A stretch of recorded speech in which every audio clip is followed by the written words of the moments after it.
Hey plant friends, welcome back to my channel, Houseplantpixie. For everyone that's new to my channel, my name is Monique and welcome back to my existing subscribers. And thank you so much for tuning back into another episode.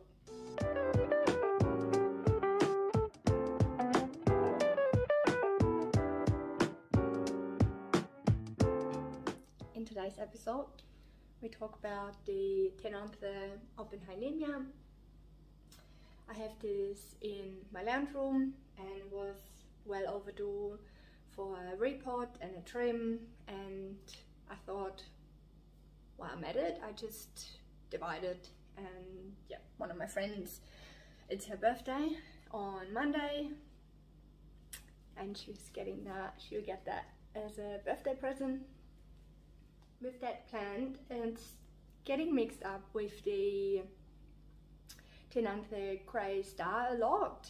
I just blended in a picture of both plants. I don't have the grey star, I just have this one, and I find it's super easy to care for. It likes medium light, moderate water. I got both of them in self-watering pots. That one here is a self-watering pot, so you can check the reservoir. So the actual plant does not sit in the water. So you got like a false bottom. So the plant's actually sitting here and all this here is hollow. But eventually the roots will grow through. But I will show you later in the video on the bigger plant and on this one what it looks like. So you don't need to worry that you get root rot or anything. I find self-watering pots absolutely amazing. They are my favorite. Humidity wise, I don't have a great deal of humidity in my lounge room. I do have a humidifier in my lounge room, which I don't know, I don't think I had it on the last 6 months. But there is a few plants around, and if you have a cluster of plants, they will create a bit of a humid environment. So I'm not sure if my humidity is actually, I would have to test it. So I got about, I think last time I counted in my lounge room, 85 plants. That sounds a lot, but I got like a little plant shelf, and they don't overly like really bright light. They prefer the medium light, because if you look at where they grow in their natural habitat, they grow on the on the forest floor underneath all the canopies, so they don't really get that much bright light.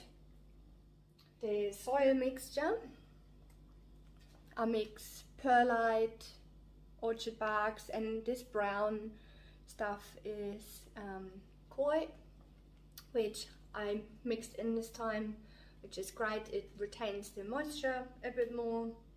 Other than that, have a nice well draining potting mix with the perlite and chunky wood bits. And I just love the foliage on this plant. It just looks absolutely stunning. The other thing you can do, if you have like a brown, so if your plant is brown on the tip, most of the time means you don't have your watering quite right. Whereas if you start getting browning on the sides, it's a humidity issue. That's just my experience. Could be different for you. Let me know what you think in the comments below. But you can actually, if you don't like that brown edge, you can just trim it with the scissors. It won't harm it. It's just an aesthetic thing. But you gotta get to the bottom of the cause why it's doing that. So that's looking pretty good. If it's on 1 or 2 leaves, it doesn't really matter too much. I got it on a few of these leaves. This plant is pretty old, so that's just normal. The other thing I'd recommend with these plants, take them outside and shower them just as a pest preventative. They are a bit more susceptible to spider mites. To prevent that, just either give it a mist or with a dash of liquid soap and neem oil, but if you don't like the neem oil, don't have to add it. I either give it a spray or I just take it out once a month, give it a bit of a hose, because spider mites do not like the moist environment. And yeah, let's just get to it. So it's out of the self-watering pot. It's the self-watering pot, and so the water sits in the bottom here, and that separates the plant from sitting in the water, and then the roots will grow through these holes and take water out of the reservoir. So I've loosened up the root ball, and I already separated a couple, which I will put into that pot. And what you do, they grow like on rhizomes. Millie. So you take that part and gently pull it out with the roots, and then you either break it off or break them off.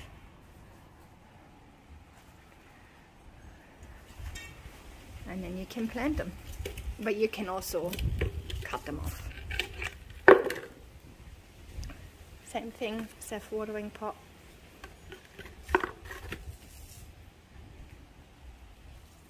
You can prune out all these dry bits. Again, you can break it off or cut them out. Whatever I could break out, I just took out. And the rest we will clean up once I repotted it. I'll probably put this root ball in a sea salt solution, just water, 1 cup of sea salt, and let them soak so they are nice and moist before I plant the plant. Same with that one. It just reduces the shock of being transplanted and repotted.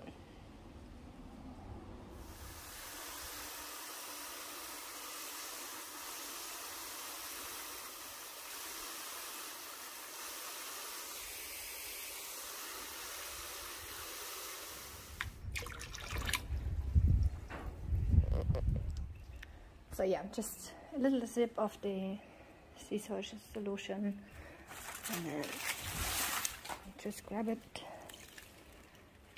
and sit it in the bucket.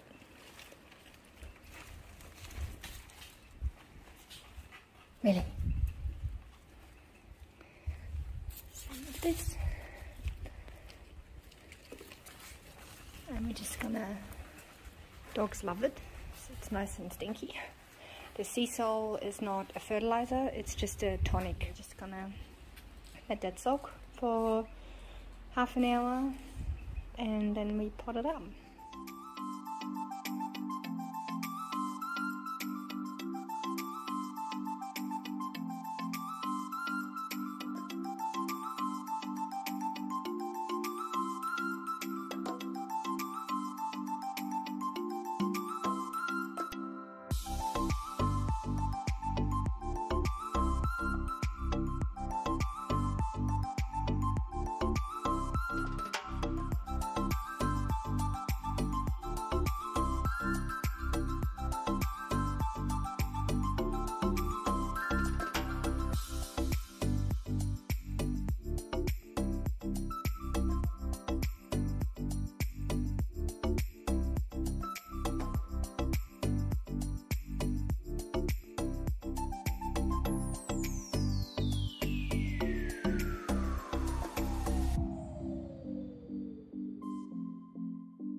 Thanks for watching this video all the way to the end. If you did like it, give it a like. And just remember, they're all the same family, all your Calatheas, Marantas, Cthenanthe, one family. Also feel free to leave me a comment below. I would love to hear from you. If you did like my shirt, I will link it in the description box below, but I highly recommend do check out the Indoor Oasis Instagram as well. I'll blend it in here, just to mention it. It's unpaid advertisement. I'll see you next time. Until then, stay planty. Bye.